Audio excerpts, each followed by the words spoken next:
The Adventures of Sherlock Holmes by Arthur Conan Doyle. 12. The Adventure of the Copper Beeches. To the man who loves art for its own sake, remarked Sherlock Holmes, tossing aside the advertisement sheet of the Daily Telegraph, it is frequently in its least important and lowliest manifestations that the keenest pleasure is to be derived. It is pleasant to me to observe, Watson, that you have so far grasped this truth that in these little records of our cases which you have been good enough to draw up, and, I am bound to say, occasionally to embellish, you have given prominence not so much to the many causes célèbres and sensational trials in which I have figured, but rather to those incidents which may have been trivial in themselves, but which have given room for those faculties of deduction and of logical synthesis which I have made my special province. And yet, said I, smiling, I cannot quite hold myself absolved from the charge of sensationalism which has been urged against my records. You have heard, perhaps, he observed, taking up a glowing cinder with the tongs and lighting with it the long cherrywood pipe which was wont to replace his clay when he was in a disputatious rather than a meditative mood. You have heard, perhaps, in attempting to put color and life into each of your statements instead of confining yourself to the task of placing upon record that severe reasoning from cause to effect which is really the only notable feature about the thing. It seems to me that I have done you full justice in the matter, I remarked with some coldness, for I was repelled by the egotism which I had more than once observed to be a strong factor in my friend's singular character. No, it is not selfishness or conceit, said he, answering, as was his wont, my thoughts rather than my words. If I claim full justice for my art, it is because it is an impersonal thing, a thing beyond myself. Crime is common. Logic is rare. Therefore, it is upon the logic rather than upon the crime that you should dwell. You have degraded what should have been a course of lectures into a series of tales. It was a cold morning of the early spring, and we sat after breakfast on either side of a cheery fire in the old room at Baker Street. A thick fog rolled down between the lines of dun-colored houses, and the opposing windows loomed like dark, shapeless blurs through the heavy yellow reds. Our gas was lit and shone on the white cloth and glimmer of china and metal, for the table had not been cleared yet. Sherlock Holmes had been silent all the morning, dipping continuously into the advertisement columns of a succession of papers until at last, having apparently given up his search, he had emerged in no very sweet temper to lecture me upon my literary shortcomings.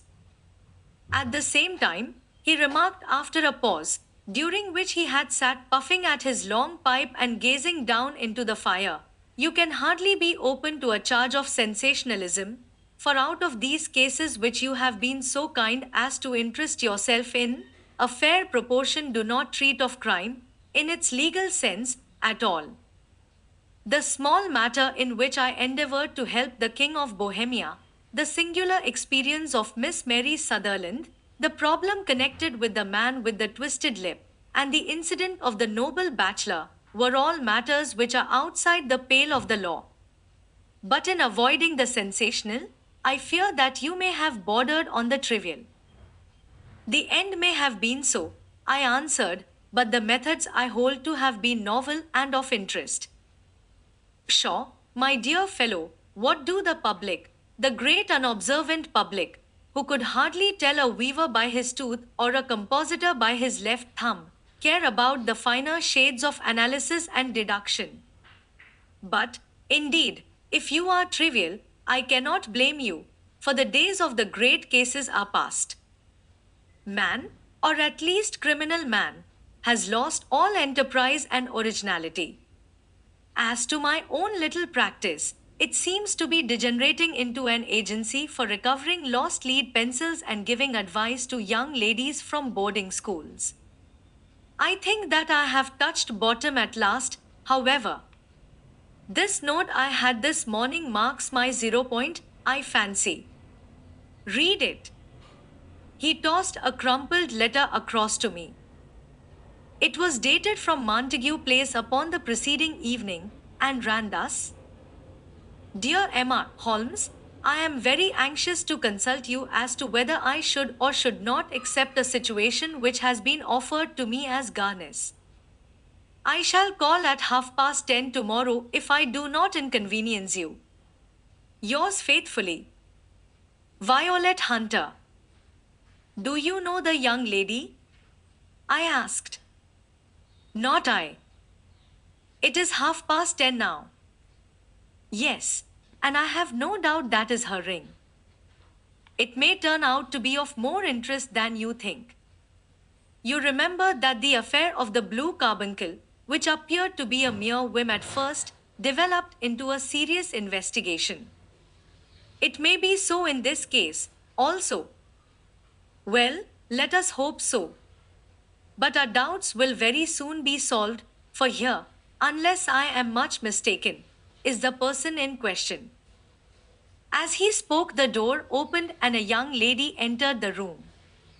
She was plainly but neatly dressed, with a bright, quick face, freckled like a plover's egg, and with the brisk manner of a woman who has had her own way to make in the world. You will excuse my troubling you, I am sure, said she, as my companion rose to greet her, but I have had a very strange experience, and as I have no parents or relations of any sort from whom I could ask advice, I thought that perhaps you would be kind enough to tell me what I should do. Pray take a seat, Miss Hunter. I shall be happy to do anything that I can to serve you. I could see that Holmes was favorably impressed by the manner and speech of his new client. He looked her over in his searching fashion, and then composed himself, with his lids drooping and his fingertips together, to listen to her story. I have been a governess for 5 years, said she, in the family of Colonel Spence Munro, but 2 months ago the Colonel received an appointment at Halifax, in Nova Scotia, and took his children over to America with him, so that I found myself without a situation. I advertised, and I answered advertisements, but without success. At last the little money which I had saved began to run short, and I was at my wits' end as to what I should do. There is a well-known agency for governesses in the West End called Westerways, and there I used to call about once a week in order to see whether anything had turned up which might suit me. Westaway was the name of the founder of the business, but it is really managed by Miss Stoper. She sits in her own little office, and the ladies who are seeking employment wait in an anteroom, and are then shown in one by one, when she consults her ledgers and sees whether she has anything which would suit them. Well, when I called last week I was shown into the little office as usual, but I found that Miss Stoper was not alone. A prodigiously stout man with a very smiling face and a great heavy chin which rolled down in fold upon fold over his throat sat at her elbow with a pair of glasses on his nose, looking very earnestly at the ladies who entered. As I came in he gave quite a jump in his chair and turned quickly to Miss Stoper. That will do, said he. I could not ask for anything better. Capital. Capital. He seemed quite enthusiastic and rubbed his hands together in the most genial fashion. He was such a comfortable-looking man that it was quite a pleasure to look at him. You are looking for a situation, miss? He asked. Yes, sir. As governess? Yes, sir. And what salary do you ask? I had £4 a month in my last place with Colonel Spence Munro. Oh, tut, tut. Sweating, rank sweating, he cried, throwing his fat hands out into the air like a man who is in a bowling passion. How could anyone offer so pitiful a sum to a lady with such attractions and accomplishments? My accomplishments, sir, may be less than you imagine, said I, a little French, a little German, music, and drawing. Tut, tut, he cried. This is all quite beside the question. The point is, have you or have you not the bearing and deportment of a lady? There it is in a nutshell. If you have not, you are not fitted for the rearing of a child who may some day play a considerable part in the history of the country. But if you have, why, then, how could any gentleman ask you to condescend to accept anything under the three figures? Your salary with me, madam, would commence at £100 a year. You may imagine, Mr. Holmes, that to me, destitute as I was, such an offer seemed almost too good to be true.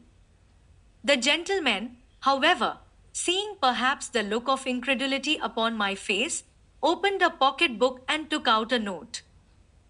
It is also my custom, said he, smiling in the most pleasant fashion until his eyes were just two little shining slits amid the wide creases of his face, to advance to my young ladies half their salary beforehand, so that they may meet any little expenses of their journey and their wardrobe.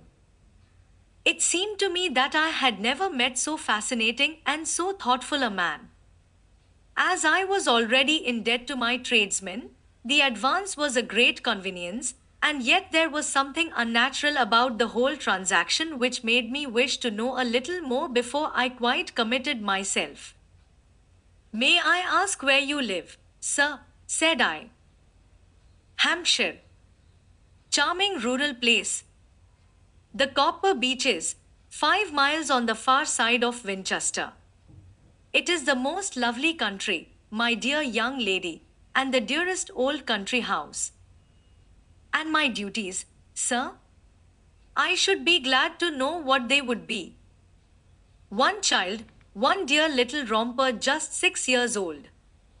Oh, if you could see him killing cockroaches with a slipper. Smack, smack, smack. 3 gone before you could wink. He leaned back in his chair and laughed his eyes into his head again. I was a little startled at the nature of the child's amusement, but the father's laughter made me think that perhaps he was joking. My sole duties, then, I asked, are to take charge of a single child? No, no, not the sole, not the sole, my dear young lady, he cried. Your duty would be, as I am sure your good sense would suggest, to obey any little commands my wife might give, provided always that they were such commands as a lady might with propriety obey. You see no difficulty, eh? I should be happy to make myself useful. Quite so. In dress now, for example. We are faddy people, you know, faddy but kind-hearted. If you were asked to wear any dress which we might give you, you would not object to our little whim. Eh? No, said I, considerably astonished at his words. Or to sit here, or sit there, that would not be offensive to you? Oh, no. Or to cut your hair quite short before you come to us? I could hardly believe my ears. As you may observe, Mr. Holmes, my hair is somewhat luxuriant, and of a rather peculiar tint of chestnut. It has been considered artistic. I could not dream of sacrificing it in this offhand fashion. I am afraid that that is quite impossible, said I. He had been watching me eagerly out of his small eyes, and I could see a shadow pass over his face as I spoke. I am afraid that it is quite essential, said he. It is a little fancy of my wife's, and ladies' fancies, you know, madam, ladies' fancies must be consulted. And so you won't cut your hair? No, sir, I really could not, I answered firmly. Ah, very well, then that quite settles the matter.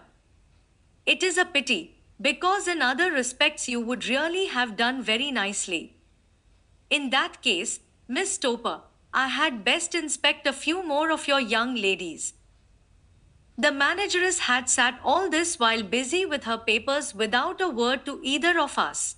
but she glanced at me now with so much annoyance upon her face that I could not help suspecting that she had lost a handsome commission through my refusal.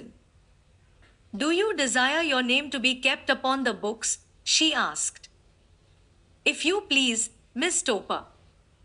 Well, really, it seems rather useless, since you refuse the most excellent offers in this fashion, said she sharply. You can hardly expect us to exert ourselves to find another such opening for you. Good day to you, Miss Hunter. She struck a gong upon the table, and I was shown out by the page. Well, Mr. Holmes, when I got back to my lodgings and found little enough in the cupboard, and 2 or 3 bills upon the table, I began to ask myself whether I had not done a very foolish thing. After all, if these people had strange fads and expected obedience on the most extraordinary matters, they were at least ready to pay for their eccentricity. Very few governesses in England are getting £100 a year. Besides, what use was my hair to me? Many people are improved by wearing it short, and perhaps I should be among the number. Next day I was inclined to think that I had made a mistake, and by the day after I was sure of it. I had almost overcome my pride so far as to go back to the agency and inquire whether the place was still open when I received this letter from the gentleman himself. I have it here and I will read it to you. The Copper Beeches, near Winchester. Dear Miss Hunter, Miss Topey has very kindly given me your address, and I write from here to ask you whether you have reconsidered your decision. My wife is very anxious that you should come, for she has been much attracted by my description of you. We are willing to give £30 a quarter or £120 a year, so as to recompense you for any little inconvenience which our fads may cause you. They are not very exacting, after all. My wife is fond of a particular shade of electric blue and would like you to wear such a dress indoors in the morning. You need not, however, go to the expense of purchasing one, as we have one belonging to my dear daughter Elise, now in Philadelphia, which would, I should think, fit you very well. Then, as to sitting here or there, or amusing yourself in any manner indicated, that need cause you no inconvenience. As regards your hair, it is no doubt a pity, especially as I could not help remarking its beauty during our short interview, but I am afraid that I must remain firm upon this point, and I only hope that the increased salary may recompense you for the loss. Your duties, as far as the child is concerned, are very light. Now do try to come, and I shall meet you with the dogcart at Winchester. Let me know your train. Yours faithfully, Jeffro Rucastle. That is the letter which I have just received, Mr. Holmes, and my mind is made up that I will accept it. I thought, however, that before taking the final step I should like to submit the whole matter to your consideration. Well, Miss Hunter, if your mind is made up, that settles the question, said Holmes, smiling. But you would not advise me to refuse? I confess that it is not the situation which I should like to see a sister of mine apply for. What is the meaning of it all, Mr. Holmes? I have no data. I cannot tell. Perhaps you have yourself formed some opinion? Well, there seems to me to be only one possible solution. Mr. Rucastle seemed to be a very kind, good-natured man. Is it not possible that his wife is a lunatic, that he desires to keep the matter quiet for fear she should be taken to an asylum, and that he humors her fancies in every way in order to prevent an outbreak? That is a possible solution. In fact, as matters stand, it is the most probable one. But in any case, it does not seem to be a nice household for a young lady. But the money, Mr. Holmes, the money. Well, yes, of course the pay is good, too good. That is what makes me uneasy. Why should they give you 120 pounds a year when they could have their pick for 40 pounds? There must be some strong reason behind. I thought that if I told you the circumstances, you would understand afterwards if I wanted your help. I should feel so much stronger if I felt that you were at the back of me. Oh, you may carry that feeling away with you. I assure you that your little problem promises to be the most interesting which has come my way for some months. There is something distinctly novel about some of the features. If you should find yourself in doubt or in danger. Danger? What danger do you foresee? Holmes shook his head gravely. It would cease to be a danger if we could define it, said he. But at any time, day or night, a telegram would bring me down to your help. That is enough. She rose briskly from her chair with the anxiety all swept from her face. I shall go down to Hampshire quite easy in my mind now. I shall write to Mr. Rucastle at once, sacrifice my poor hair tonight, and start for Winchester tomorrow. With a few grateful words to Holmes, she bade us both good night and bustled off upon her way. At least, said I as we heard her quick, firm steps descending the stairs, she seems to be a young lady who is very well able to take care of herself. And she would need to be, said Holmes gravely. I am much mistaken if we do not hear from her before many days are past. It was not very long before my friend's prediction was fulfilled. A fortnight went by, during which I frequently found my thoughts turning in her direction and wondering what strange side alley of human experience this lonely woman had strayed into. The unusual salary, the curious conditions, the light duties, all pointed to something abnormal, though whether a fad or a plot, or whether the man were a philanthropist or a villain, it was quite beyond my powers to determine. As to Holmes, I observed that he sat frequently for half an hour on end, with knitted brows and an abstracted air, but he swept the matter away with a wave of his hand when I mentioned it. Data, data, data, he cried impatiently. I can't make bricks without clay. And yet he would always wind up by muttering that no sister of his should ever have accepted such a situation. The telegram which we eventually received came late one night just as I was thinking of turning in and Holmes was settling down to one of those all-night chemical researches which he frequently indulged in, when I would leave him stooping over a retort and a test tube at night and find him in the same position when I came down to breakfast in the morning. He opened the yellow envelope and then, glancing at the message, threw it across to me. Just look up the trains in Bradshaw, said he, and turned back to his chemical studies. The summons was a brief and urgent one.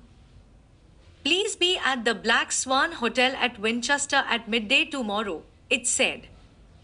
Do come. I am at my wit's end. Hunter. Will you come with me? Asked Holmes, glancing up. I should wish to. Just look it up, then.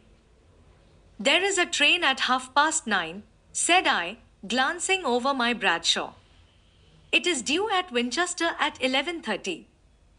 That will do very nicely.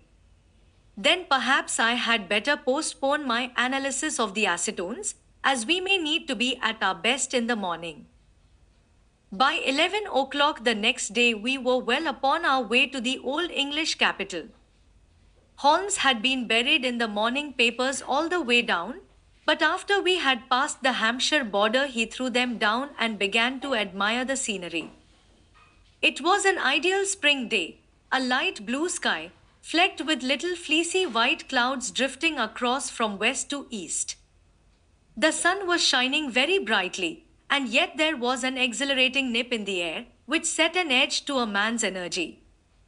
All over the countryside, away to the rolling hills around Aldershot, The little red and grey roofs of the farmsteadings peeped out from amid the light green of the new foliage. Are they not fresh and beautiful? I cried with all the enthusiasm of a man fresh from the fogs of Baker Street. But Holmes shook his head gravely. Do you know, Watson, said he, that it is one of the curses of a mind with a turn like mine that I must look at everything with reference to my own special subject. You look at these scattered houses, and you are impressed by their beauty. I look at them, and the only thought which comes to me is a feeling of their isolation and of the impunity with which crime may be committed there. Good heavens! I cried. Who would associate crime with these dear old homesteads? They always fill me with a certain horror. It is my belief, Watson, founded upon my experience, that the lowest and vilest alleys in London do not present a more dreadful record of sin than does the smiling and beautiful countryside. You horrify me. But the reason is very obvious. The pressure of public opinion can do in the town what the law cannot accomplish. There is no lane so wild that the scream of a tortured child, or the thud of a drunkard's blow, does not beget sympathy and indignation among the neighbors, and then the whole machinery of justice is ever so close that a word of complaint can set it going, and there is but a step between the crime and the dock.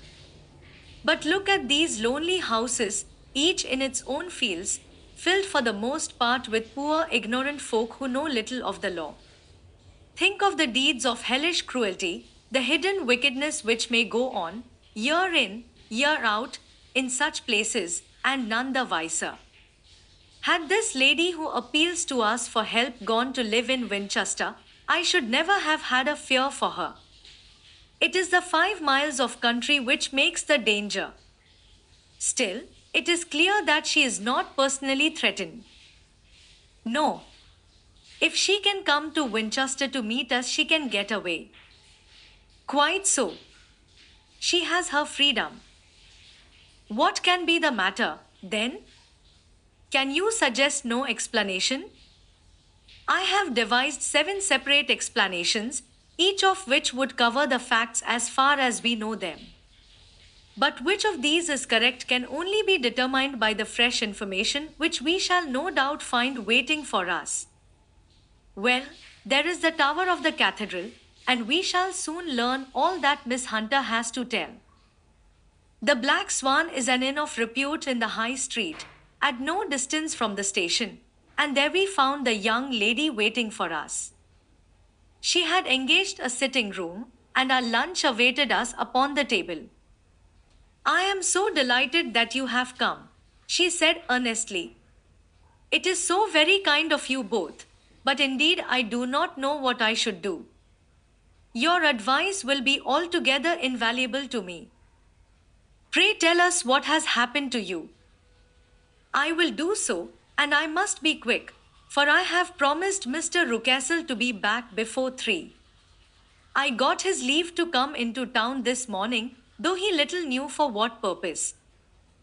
Let us have everything in its due order. Holmes thrust his long thin legs out towards the fire and composed himself to listen. In the first place, I may say that I have met, on the whole, with no actual ill-treatment from Mr. and Mrs. Rucastle. It is only fair to them to say that. But I cannot understand them, and I am not easy in my mind about them. What can you not understand? Their reasons for their conduct. But you shall have it all just as it occurred. When I came down, Mr. Rucastle met me here and drove me in his dog cart to the Copper Beeches.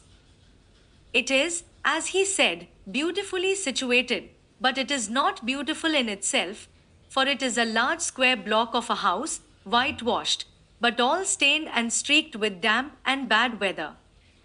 There are grounds round it, woods on 3 sides, and on the 4th a field which slopes down to the Southampton High Road, which curves past about 100 yards from the front door.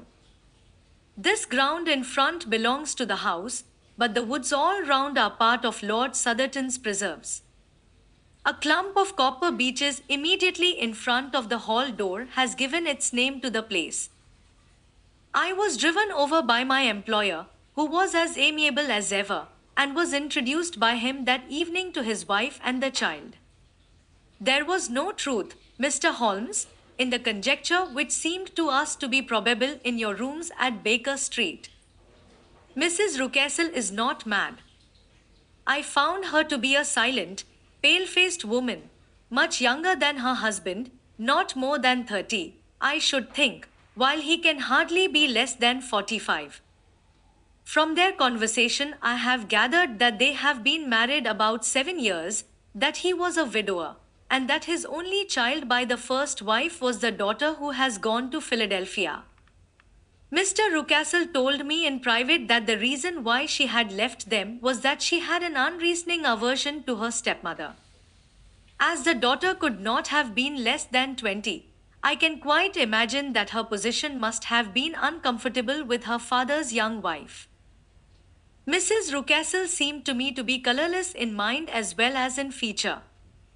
She impressed me neither favorably nor the reverse. She was a nonentity. It was easy to see that she was passionately devoted both to her husband and to her little son. Her light grey eyes wandered continually from one to the other, noting every little want and forestalling it if possible. He was kind to her also in his bluff, boisterous fashion, and on the whole they seemed to be a happy couple. And yet she had some secret sorrow, this woman. She would often be lost in deep thought, with the saddest look upon her face. More than once I have surprised her in tears. I have thought sometimes that it was the disposition of her child which weighed upon her mind, for I have never met so utterly spoiled and so ill-natured a little creature. He is small for his age, with a head which is quite disproportionately large. His whole life appears to be spent in an alternation between savage fits of passion and gloomy intervals of sulking. Giving pain to any creature weaker than himself seems to be his one idea of amusement, and he shows quite remarkable talent in planning the capture of mice, little birds, and insects. But I would rather not talk about the creature, Mr. Holmes, and, indeed, he has little to do with my story. I am glad of all details, remarked my friend, whether they seem to you to be relevant or not. I shall try not to miss anything of importance. The one unpleasant thing about the house, which struck me at once, was the appearance and conduct of the servants. There are only two, a man and his wife. Toller, for that is his name, is a rough, uncouth man, with grizzled hair and whiskers, and a perpetual smell of drink. Twice since I have been with them he has been quite drunk, and yet Mr. Rucastle seemed to take no notice of it. His wife is a very tall and strong woman with a sore face, as silent as Mrs. Rucastle and much less amiable. They are a most unpleasant couple, but fortunately I spend most of my time in the nursery and my own room, which are next to each other in one corner of the building. For 2 days after my arrival at the Copper Beeches my life was very quiet. On the third, Mrs. Rucastle came down just after breakfast and whispered something to her husband. "Oh, yes," said he, turning to me, "we are very much obliged to you, Miss Hunter, for falling in with our whims so far as to cut your hair. I assure you that it has not detracted in the tiniest iota from your appearance. We shall now see how the electric blue dress will become you. You will find it laid out upon the bed in your room, and if you would be so good as to put it on, we should both be extremely obliged." The dress which I found waiting for me was of a peculiar shade of blue. It was of excellent material, a sort of beige, but it bore unmistakable signs of having been worn before. It could not have been a better fit if I had been measured for it. Both Mr. and Mrs. Rucastle expressed a delight at the look of it, which seemed quite exaggerated in its vehemence. They were waiting for me in the drawing room, which is a very large room, stretching along the entire front of the house, with three long windows reaching down to the floor. A chair had been placed close to the central window, with its back turned towards it. In this, I was asked to sit, and then Mr. Rucastle, walking up and down on the other side of the room, began to tell me a series of the funniest stories that I have ever listened to. You cannot imagine how comical he was, and I laughed until I was quite weary. Mrs. Rucastle, however, who has evidently no sense of humor, never so much as smiled, but sat with her hands in her lap and a sad, anxious look upon her face.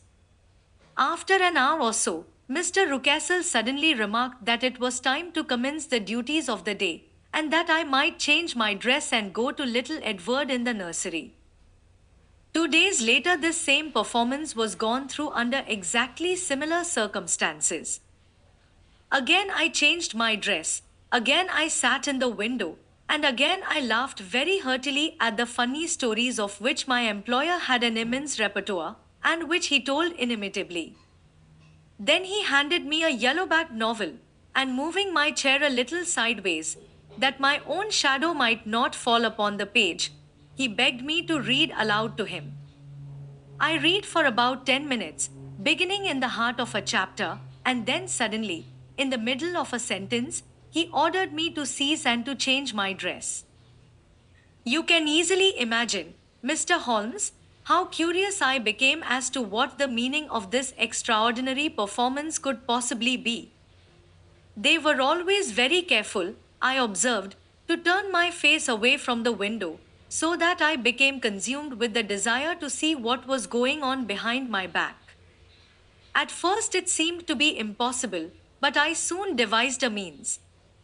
My hand mirror had been broken, so a happy thought seized me, and I concealed a piece of the glass in my handkerchief.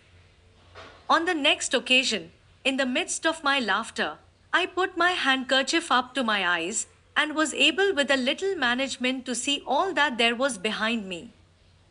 I confess that I was disappointed. There was nothing. At least that was my first impression. At the second glance, however, I perceived that there was a man standing in the Southampton Road, a small bearded man in a grey suit, who seemed to be looking in my direction. The road is an important highway, and there are usually people there. This man, however, was leaning against the railings which bordered our field and was looking earnestly up. I lowered my handkerchief and glanced at Mrs. Rucastle to find her eyes fixed upon me with a most searching gaze. She said nothing, but I am convinced that she had divined that I had a mirror in my hand and had seen what was behind me. She rose at once. "Jeffro," said she, "there is an impertinent fellow upon the road there who stares up at Miss Hunter." "No friend of yours, Miss Hunter?" he asked. "No, I know no one in these parts." "Dear me! How very impertinent! Kindly turn round and motion to him to go away. Surely it would be better to take no notice." "No, no, we should have him loitering here always.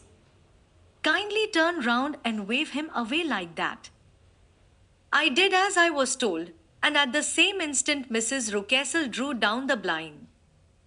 That was a week ago, and from that time I have not sat again in the window, nor have I worn the blue dress, nor seen the man in the road. "Pray continue," said Holmes. "Your narrative promises to be a most interesting one. You will find it rather disconnected, I fear, and there may prove to be little relation between the different incidents of which I speak. On the very first day that I was at the Copper Beeches, Mr. Rucastle took me to a small outhouse which stands near the kitchen door. As we approached it, I heard the sharp rattling of a chain and the sound as of a large animal moving about. "Look in here," said Mr. Rucastle, showing me a slit between two planks. "Is he not a beauty?" I looked through and was conscious of two glowing eyes, and of a vague figure huddled up in the darkness. "Don't be frightened," said my employer, laughing at the start which I had given. "It's only Carlo, my mastiff. I call him mine, but really old Tola, my groom, is the only man who can do anything with him. We feed him once a day, and not too much then, so that he is always as keen as mustard. Tola lets him loose every night, and God help the trespasser whom he lays his fangs upon. For goodness sake, don't you ever on any pretext set your foot over the threshold at night, for it's as much as your life is worth." The warning was no idle one, for 2 nights later I happened to look out of my bedroom window about 2 o'clock in the morning. It was a beautiful moonlight night, and the lawn in front of the house was silvered over and almost as bright as day. I was standing, wrapped in the peaceful beauty of the scene, when I was aware that something was moving under the shadow of the copper beeches. As it emerged into the moonshine, I saw what it was. It was a giant dog, as large as a calf, tawny tinted, with hanging jowl, black muzzle, and huge projecting bones. It walked slowly across the lawn and vanished into the shadow upon the other side. That dreadful sentinel sent a chill to my heart which I do not think that any burglar could have done. And now I have a very strange experience to tell you. I had, as you know, cut off my hair in London, and I had placed it in a great coil at the bottom of my trunk. One evening, after the child was in bed, I began to amuse myself by examining the furniture of my room and by rearranging my own little things. There was an old chest of drawers in the room, the 2 upper ones empty and open, the lower one locked. I had filled the first 2 with my linen, and as I had still much to pack away, I was naturally annoyed at not having the use of the 3rd drawer. It struck me that it might have been fastened by a mere oversight, so I took out my bunch of keys and tried to open it. The very first key fitted to perfection, and I drew the drawer open. There was only one thing in it, but I am sure that you would never guess what it was. It was my coil of hair. I took it up and examined it. It was of the same peculiar tint and the same thickness. But then the impossibility of the thing obtruded itself upon me. How could my hair have been locked in the drawer? With trembling hands I undid my trunk, turned out the contents, and drew from the bottom my own hair. I laid the 2 tresses together, and I assure you that they were identical. Was it not extraordinary? Puzzle as I would, I could make nothing at all of what it meant. I returned the strange hair to the drawer, and I said nothing of the matter to the Rucassels, as I felt that I had put myself in the wrong by opening a drawer which they had locked. I am naturally observant, as you may have remarked, Mr. Holmes, and I soon had a pretty good plan of the whole house in my head.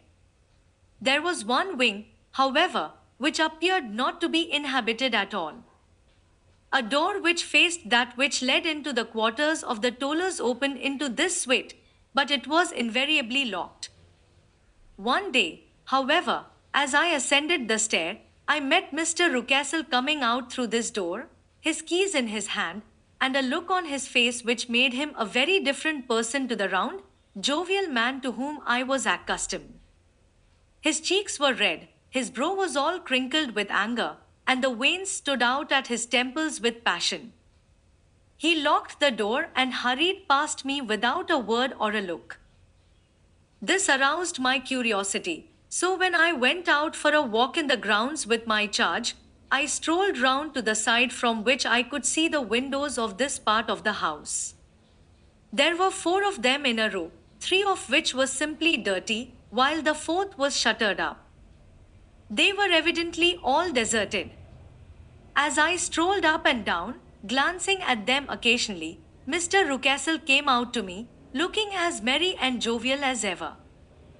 "Ah," said he, "you must not think me rude if I passed you without a word, my dear young lady. I was preoccupied with business matters. I assured him that I was not offended. By the way, said I, you seem to have quite a suite of spare rooms up there, and one of them has the shutters up. He looked surprised and, as it seemed to me, a little startled at my remark. Photography is one of my hobbies, said he. I have made my dark room up there. But, dear me, what an observant young lady we have come upon. Who would have believed it? Who would have ever believed it? He spoke in a jesting tone, but there was no jest in his eyes as he looked at me. I read suspicion there and annoyance, but no jest. Well, Mr. Holmes, from the moment that I understood that there was something about that suite of rooms which I was not to know, I was all on fire to go over them. It was not mere curiosity, though I have my share of that. It was more a feeling of duty, a feeling that some good might come from my penetrating to this place. They talk of woman's instinct, perhaps it was woman's instinct which gave me that feeling. At any rate, it was there, and I was keenly on the lookout for any chance to pass the forbidden door. It was only yesterday that the chance came. I may tell you that, besides Mr. Rucastle, both Tola and his wife find something to do in these deserted rooms, and I once saw him carrying a large black linen bag with him through the door. Recently he has been drinking hard, and yesterday evening he was very drunk, and when I came upstairs there was the key in the door. I have no doubt at all that he had left it there. Mr. and Mrs. Rucastle were both downstairs, and the child was with them, so that I had an admirable opportunity. I turned the key gently in the lock, opened the door, and slipped through. There was a little passage in front of me, unpapered and uncarpeted, which turned at a right angle at the farther end. Round this corner were 3 doors in a line, the first and third of which were open. They each led into an empty room, dusty and cheerless, with 2 windows in the one and one in the other, so thick with dirt that the evening light glimmered dimly through them. The center door was closed, and across the outside of it had been fastened one of the broad bars of an iron bed, padlocked at one end to a ring in the wall, and fastened at the other with stout cord. The door itself was locked as well, and the key was not there. This barricaded door corresponded clearly with the shuttered window outside, and yet I could see by the glimmer from beneath it that the room was not in darkness. Evidently there was a skylight which let in light from above. As I stood in the passage gazing at the sinister door and wondering what secret it might veil, I suddenly heard the sound of steps within the room and saw a shadow pass backward and forward against the little slit of dim light which shone out from under the door. A mad, unreasoning terror rose up in me at the sight, Mr. Holmes. My overstrung nerves failed me suddenly, and I turned and ran as though some dreadful hand were behind me clutching at the skirt of my dress. I rushed down the passage, through the door, and straight into the arms of Mr. Rucastle, who was waiting outside. So, said he, smiling, it was you, then. I thought that it must be when I saw the door open. Oh, I am so frightened. I panted. My dear young lady. My dear young lady. You cannot think how caressing and soothing his manner was, and what has frightened you, my dear young lady? But his voice was just a little too coaxing. He overdid it. I was keenly on my guard against him. I was foolish enough to go into the empty wing, I answered. But it is so lonely and airy in this dim light that I was frightened and ran out again. Oh, it is so dreadfully still in there. Only that, said he, looking at me keenly. Why, what did you think? I asked. Why do you think that I locked this door? I am sure that I do not know. It is to keep people out who have no business there. Do you see? He was still smiling in the most amiable manner. I am sure if I had known.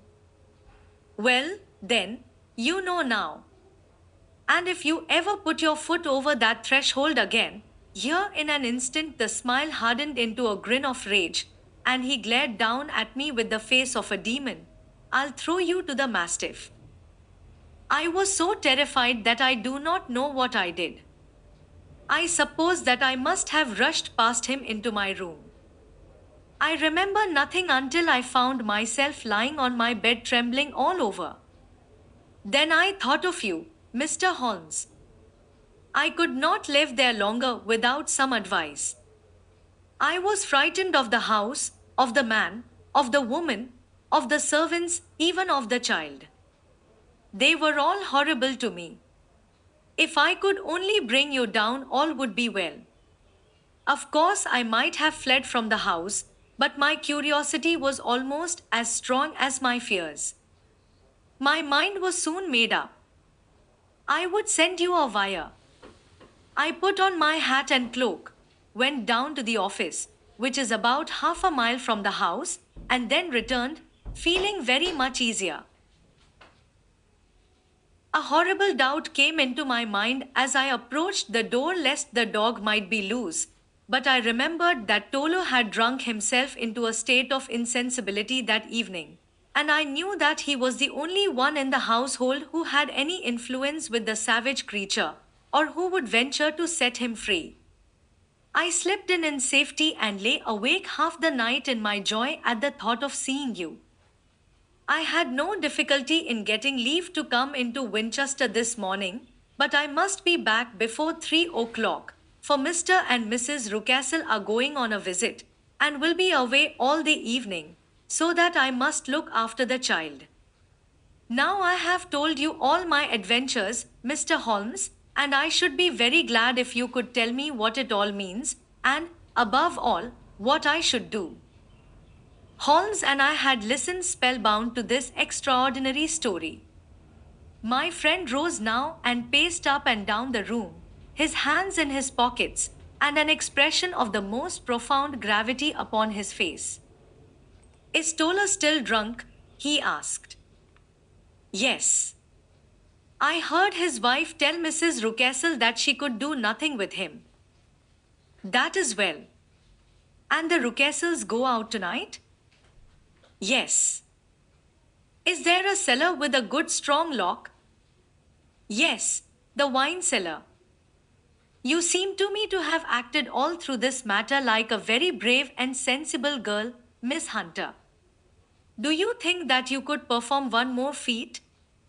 I should not ask it of you if I did not think you a quite exceptional woman. I will try. What is it? We shall be at the Copper Beeches by 7 o'clock. My friend and I, the Rucastles, will be gone by that time, and Tolo will, we hope, be incapable. There only remains Mrs. Toller, who might give the alarm. If you could send her into the cellar on some errand, and then turn the key upon her, you would facilitate matters immensely. I will do it. Excellent. We shall then look thoroughly into the affair. Of course, there is only one feasible explanation. You have been brought there to personate someone, and the real person is imprisoned in this chamber. That is obvious. As to who this prisoner is, I have no doubt that it is the daughter, Miss Elise Rucastle, if I remember right, who was said to have gone to America. You were chosen, doubtless, as resembling her in height, figure, and the color of your hair. Hers had been cut off, very possibly in some illness through which she has passed, and so, of course, yours had to be sacrificed also. By a curious chance you came upon her tresses. The man in the road was undoubtedly some friend of hers, possibly her fiancé. And no doubt, as you wore the girl's dress and were so like her, he was convinced from your laughter whenever he saw you, and afterwards from your gesture, that Miss Rucastle was perfectly happy and that she no longer desired his attentions. The dog is let loose at night to prevent him from endeavoring to communicate with her. So much is fairly clear. The most serious point in the case is the disposition of the child. What on earth has that to do with it? I ejaculated. My dear Watson, you as a medical man are continually gaining light as to the tendencies of a child by the study of the parents. Don't you see that the converse is equally valid? I have frequently gained my first real insight into the character of parents by studying their children. This child's disposition is abnormally cruel, merely for cruelty's sake, and whether he derives this from his smiling father, as I should suspect, or from his mother, it bodes evil for the poor girl who is in their power. I am sure that you are right, Mr. Holmes, cried our client. 8,000 things come back to me which make me certain that you have hit it. Oh, let us lose not an instant in bringing help to this poor creature. We must be circumspect, for we are dealing with a very cunning man. We can do nothing until 7 o'clock. At that hour we shall be with you, and it will not be long before we solve the mystery. We were as good as our word, for it was just 7 when we reached the Copper Beeches, having put up our trap at a wayside public house. The group of trees, with their dark leaves shining like burnished metal in the light of the setting sun, was sufficient to mark the house even had Miss Hunter not been standing smiling on the doorstep. Have you managed it? Asked Holmes. A loud thudding noise came from somewhere downstairs. That is Mrs. Toller in the cellar, said she. Her husband lies snoring on the kitchen rug. Here are his keys, which are the duplicates of Mr. Rucastle's. You have done well indeed, cried Holmes with enthusiasm. Now lead the way, and we shall soon see the end of this black business. We passed up the stair, unlocked the door, followed on down a passage, and found ourselves in front of the barricade which Miss Hunter had described. Holmes cut the cord and removed the transverse bar. Then he tried the various keys in the lock, but without success. No sound came from within, and at the silence Holmes' face clouded over. I trust that we are not too late, said he. I think, Miss Hunter, that we had better go in without you. Now, Watson, put your shoulder to it, and we shall see whether we cannot make our way in. It was an old rickety door and gave at once before our united strength. Together we rushed into the room. It was empty. There was no furniture save a little pallet bed, a small table, and a basketful of linen. The skylight above was open, and the prisoner gone. There has been some villainy here, said Holmes. This beauty has guessed Miss Hunter's intentions and has carried his victim off. But how? Through the skylight. We shall soon see how he managed it. He swung himself up onto the roof. Ah, yes, he cried, here's the end of a long light ladder against the eaves. That is how he did it. But it is impossible, said Miss Hunter. The ladder was not there when the Rucastles went away. He has come back and done it. I tell you that he is a clever and dangerous man. I should not be very much surprised if this were he whose step I hear now upon the stair. I think, Watson, that it would be as well for you to have your pistol ready. The words were hardly out of his mouth before a man appeared at the door of the room, a very fat and burly man, with a heavy stick in his hand. Miss Hunter screamed and shrunk against the wall at the sight of him, but Sherlock Holmes sprang forward and confronted him.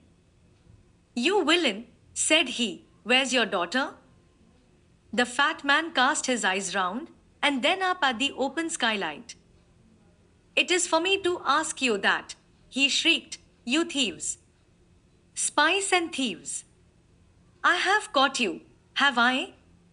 You are in my power. I'll serve you. He turned and clattered down the stairs as hard as he could go. He's gone for the dog, cried Miss Hunter. I have my revolver, said I. Better close the front door, cried Holmes, and we all rushed down the stairs together. We had hardly reached the hall when we heard the baying of a hound, and then a scream of agony, with a horrible worrying sound which it was dreadful to listen to. An elderly man with a red face and shaking limbs came staggering out at a side door. My God, he cried. Someone has loosed the dog. It's not been fed for 2 days. Quick, quick, or it'll be too late. Holmes and I rushed out and round the angle of the house, with Tola hurrying behind us. There was the huge famished brute, its black muzzle buried in Rucastle's throat, while he writhed and screamed upon the ground. Running up, I blew its brains out, and it fell over with its keen white teeth still meeting in the great creases of his neck. With much labor we separated them and carried him, living but horribly mangled, into the house. We laid him upon the drawing-room sofa, and having dispatched the sobered Toller to bear the news to his wife, I did what I could to relieve his pain. We were all assembled round him when the door opened, and a tall, gaunt woman entered the room. Mrs. Toller, cried Miss Hunter. Yes, miss. Mr. Rucastle let me out when he came back before he went up to you. Ah, miss, it is a pity you didn't let me know what you were planning, for I would have told you that your pains were wasted. Ha, said Holmes, looking keenly at her. It is clear that Mrs. Toller knows more about this matter than anyone else. Yes, sir, I do, and I am ready enough to tell what I know. Then, pray, sit down, and let us hear it, for there are several points on which I must confess that I am still in the dark. I will soon make it clear to you, said she, and I'd have done so before now if I could have got out from the cellar. If there's police court business over this, you'll remember that I was the one that stood your friend, and that I was Miss Ailey's friend too. She was never happy at home. Miss Ailey's wasn't, from the time that her father married again. She was slighted like and had no say in anything, but it never really became bad for her until after she met Mr. Fowler at a friend's house. As well as I could learn, Miss Ailey's had rights of her own by will, but she was so quiet and patient, she was, that she never said a word about them but just left everything in Mr. Rucastle's hands. He knew he was safe with her, but when there was a chance of a husband coming forward, who would ask for all that the law would give him, then her father thought it time to put a stop on it. He wanted her to sign a paper, so that whether she married or not, he could use her money. When she wouldn't do it, he kept on worrying her until she got brain fever, and for 6 weeks was at death's door. Then she got better at last, all worn to a shadow, and with her beautiful hair cut off, but that didn't make no change in her young man, and he stuck to her as true as man could be. Ah, said Holmes, I think that what you have been good enough to tell us makes the matter fairly clear, and that I can deduce all that remains. Mr. Rucastle then, I presume, took to this system of imprisonment? Yes, sir. And brought Miss Hunter down from London in order to get rid of the disagreeable persistence of Mr. Fowler. That was it, sir. But Mr. Fowler, being a persevering man, as a good seaman should be, blockaded the house, and having met you succeeded by certain arguments, metallic or otherwise, in convincing you that your interests were the same as his. Mr. Fowler was a very kind-spoken, free-handed gentleman, said Mrs. Toller serenely. And in this way he managed that your good man should have no want of drink, and that a ladder should be ready at the moment when your master had gone out. You have it, sir, just as it happened. I am sure we owe you an apology, Mrs. Toller, said Holmes, for you have certainly cleared up everything which puzzled us. And here comes the country surgeon and Mrs. Rucastle. So I think, Watson, that we had best escort Miss Hunter back to Winchester, as it seems to me that our locus standi now is rather a questionable one. And thus was solved the mystery of the sinister house with the copper beeches in front of the door. Mr. Rucastle survived, but was always a broken man, kept alive solely through the care of his devoted wife. They still live with their old servants, who probably know so much of Rucastle's past life that he finds it difficult to part from them. Mr. Fowler and Miss Rucastle were married, by special license, in Southampton the day after their flight, and he is now the holder of a government appointment in the island of Mauritius. As to Miss Violet Hunter, my friend Holmes, rather to my disappointment, manifested no further interest in her when once she had ceased to be the center of one of his problems, and she is now the head of a private school at Walsall, where I believe that she has met with considerable success.